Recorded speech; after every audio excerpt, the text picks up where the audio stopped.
Bonjour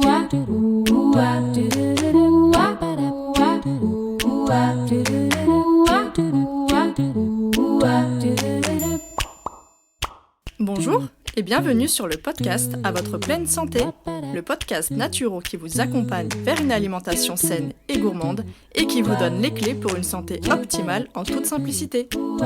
Je m'appelle Marina et je suis naturopathe. Suite à des soucis de santé non résolus par la médecine classique, je me suis intéressée aux médecines traditionnelles naturelles. Grâce à mes apprentissages et mes expériences personnelles, j'ai enfin eu les réponses à mes questions. Aujourd'hui, je souhaite donc partager mes connaissances pour aider les personnes qui se sentent perdues face à leur santé ou leur alimentation. Ma mission à travers ce podcast sera de vous aider à manger mieux sans frustration grâce à mes conseils, mais je vous aiderai également à comprendre les besoins de votre corps pour mieux le chouchouter. Préparez-vous à améliorer enfin votre hygiène de vie, car la pleine santé se trouve entre vos mains. Aujourd'hui, je suis très contente de vous retrouver avec un épisode de mise en pratique, cette fois, pour vous aider à manger plus sainement au quotidien.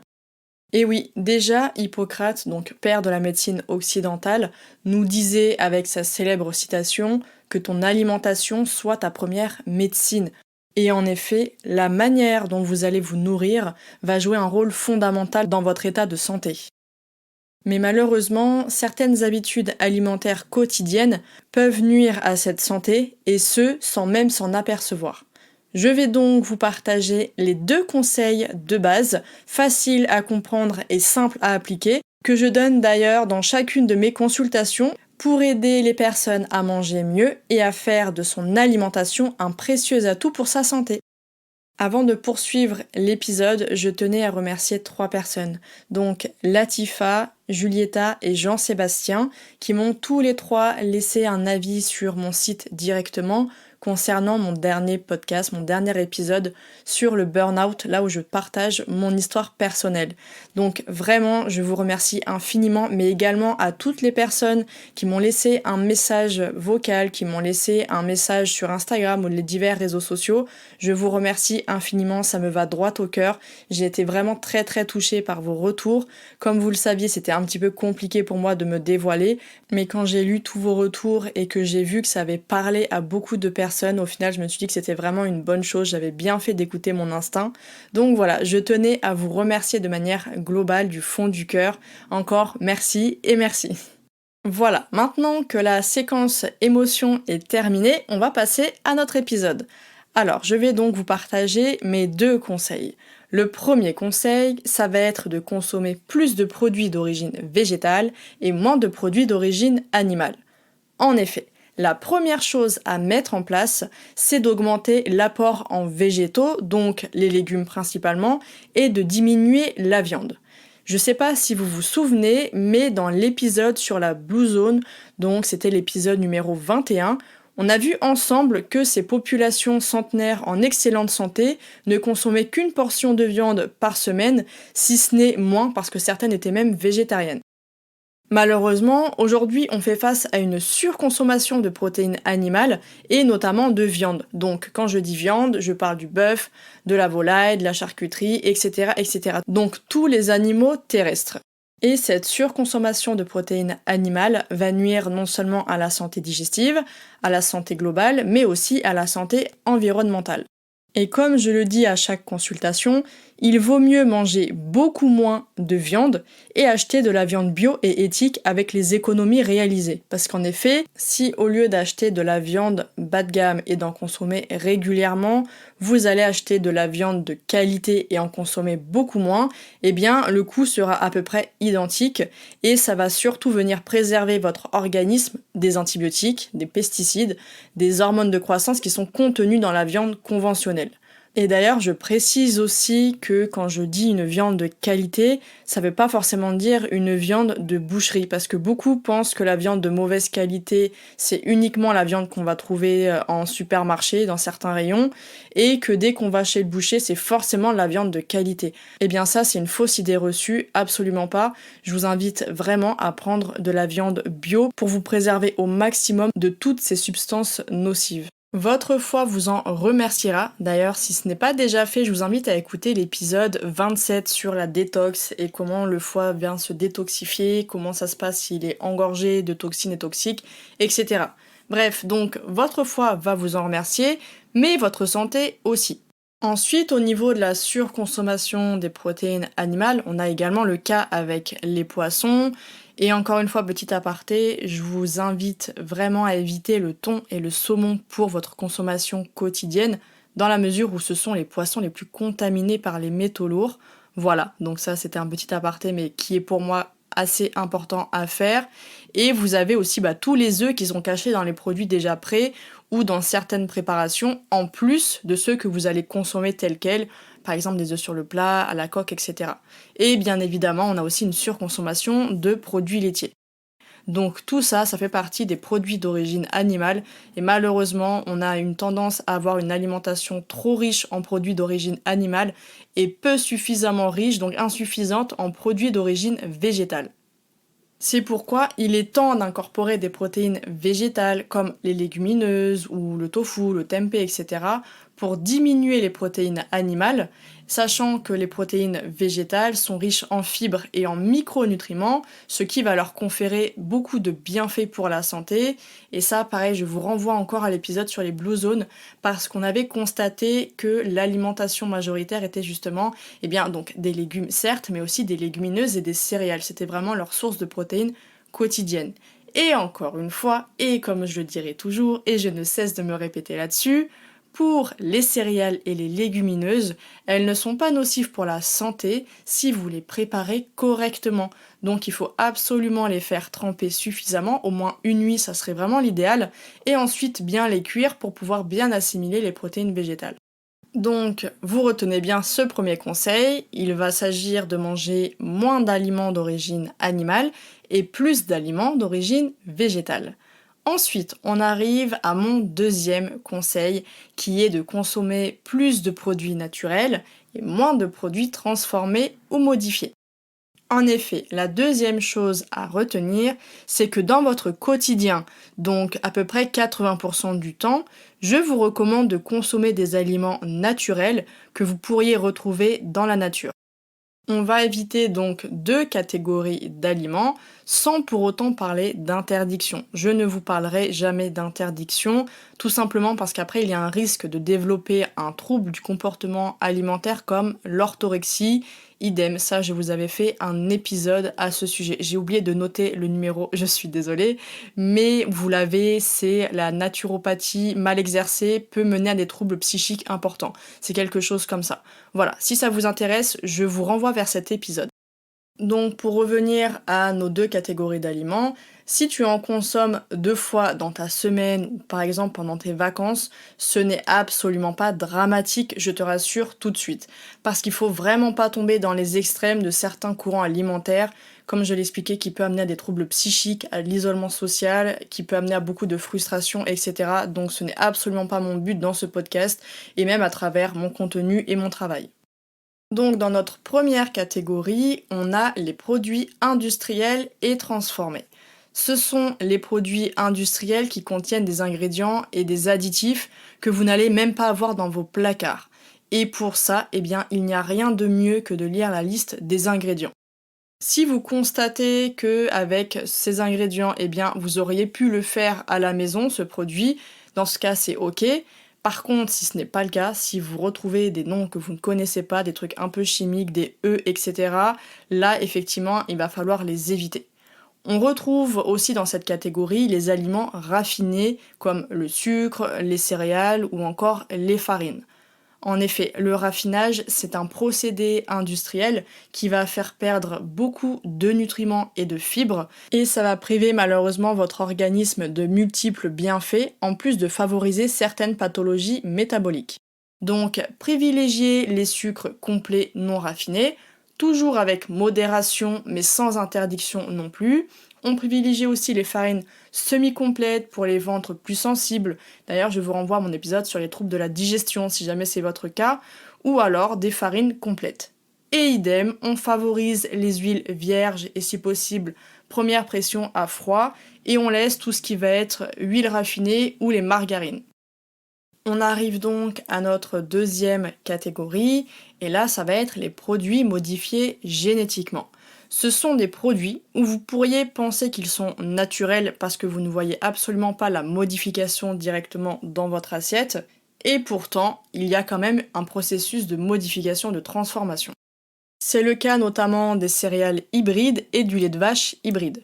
Ce sont deux points que je ne vois d'ailleurs malheureusement quasiment jamais ou alors trop peu dans les contenus de nutritionnistes ou bien de naturopathes, alors que pourtant leur impact sur la santé est considérable lorsqu'ils sont consommés de manière quotidienne. C'est le cas notamment du blé dur, du blé tendre, du maïs et de l'orge, donc vraiment plutôt pour les pays occidentaux parce que dans d'autres pays, bien évidemment, on retrouve encore et on utilise encore les variétés non modifiées.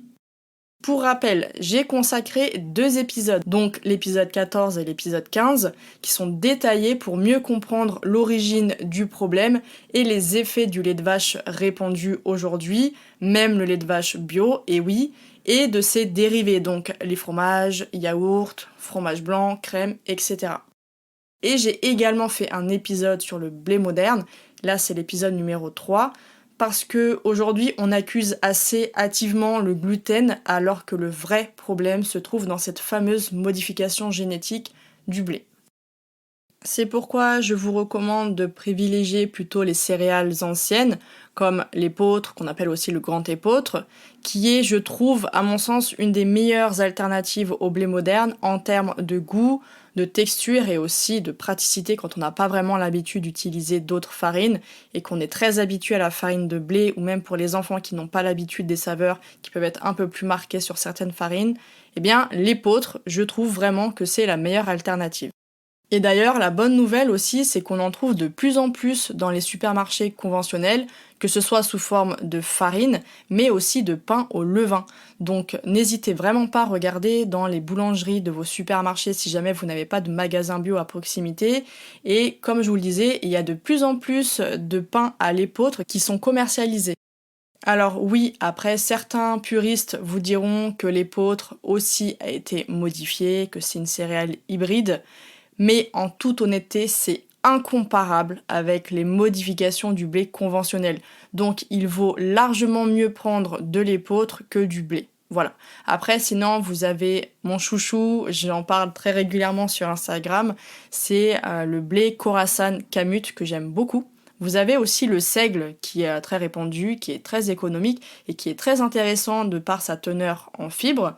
Vous avez aussi le petit épeautre, qu'on appelle aussi l'engrain, et encore plein d'autres variétés anciennes, ça serait beaucoup trop long pour toutes les énumérer.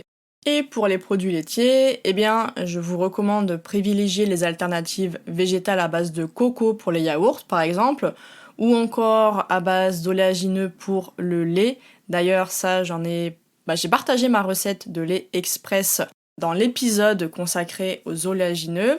Et sinon, dans le commerce, celui que je préfère, en tout cas si vous voulez tout savoir, c'est le lait épeautre noisette que je trouve très onctueux, très savoureux. Donc voilà, c'était la petite astuce personnelle. Et sinon, de temps en temps, favorisez plutôt les produits à base de lait de brebis, de lait de chèvre ou encore de bufflone pour la fameuse mozzarella. Sachant que la vraie en Italie, chez nous en Campanie, à Naples, c'est à base de lait de bufflone et pas de lait de vache. Donc voilà, c'est meilleur pour la santé et c'est meilleur au goût, je vous assure. Bon, voilà, maintenant qu'on a vu ensemble les 2 conseils, pour terminer tout ça, je voulais vous expliquer plutôt, vu que c'est un podcast, comment composer une assiette santé facilement. Ce qu'il faut retenir avant de vouloir compter ses calories, d'ailleurs, en toute franchise, je ne trouve pas le calcul de calories pertinent pour ma part, tout simplement parce que ça ne prend pas en compte les micronutriments, ça ne prend en compte que les macronutriments, sachant que ce sont les micronutriments, donc vitamines, minéraux, oligo-éléments, antioxydants, et la teneur en fibres des aliments qui va jouer sur la qualité de votre alimentation. Mais bon bref, là je m'éloigne un petit peu du sujet. Donc ce qu'il faut retenir, c'est que visuellement, votre assiette doit contenir à peu près ces portions. Comptez environ 50%, donc la moitié de votre assiette de végétaux, donc des crudités, des légumes, voilà, n'importe, mais la moitié de végétaux, un quart, donc 25% de protéines animales ou végétales, et l'autre quart de féculents semi-complets ou complets. Vous ajoutez une petite sauce ou une vinaigrette à base de bons lipides pour assaisonner le tout. Donc, quelles que soient les traditions culinaires que vous avez, vous aimez les pâtes, les tagines, les quiches, que sais-je encore, si vous diminuez la part de féculents et de protéines, que vous les choisissez de qualité et que vous augmentez la part de légumes, vous aurez déjà les bases les plus importantes pour bien manger au quotidien et pour les appliquer sur n'importe laquelle de vos recettes favorites. D'ailleurs, je vous rappelle que j'ai créé un e-book qui s'appelle Manger mieux sans frustration, qui est gratuit, dans lequel je vous partage mes conseils pour rendre votre démarche vers une alimentation saine, plus simple et sans frustration.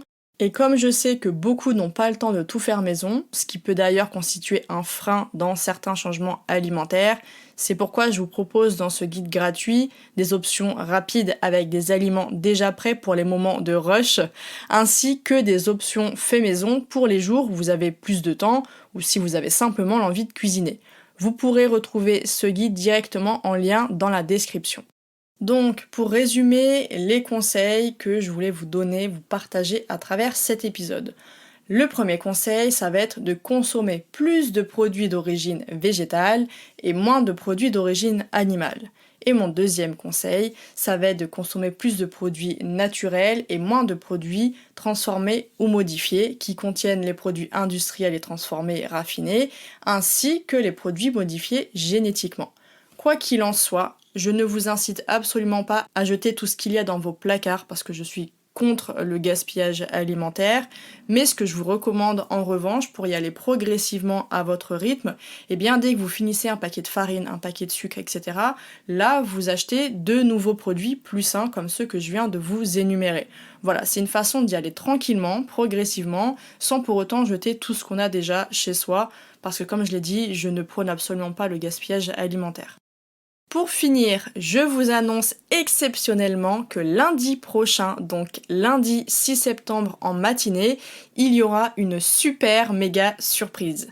Si vous voulez prendre soin de vous naturellement, que vous êtes en panne d'inspiration pour des recettes saines, gourmandes et rapides, que vous avez envie d'améliorer votre hygiène de vie, et tout ça avec un petit budget, et même pour les étudiants, eh bien soyez au rendez-vous. N'oubliez pas de vous abonner si ce n'est pas déjà fait, pour avoir directement la notification du nouvel épisode, parce que je vous assure que vous ne voudrez absolument pas rater cette annonce incroyable.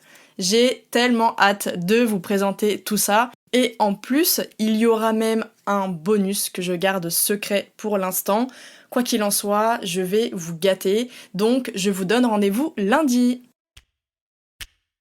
Merci infiniment de m'avoir écouté jusqu'au bout et j'espère que cet épisode vous aura plu. Si c'est le cas, n'hésitez pas à me laisser une note et votre avis en commentaire pour que je puisse le lire lors d'un prochain épisode. Et surtout, n'oubliez pas de vous abonner.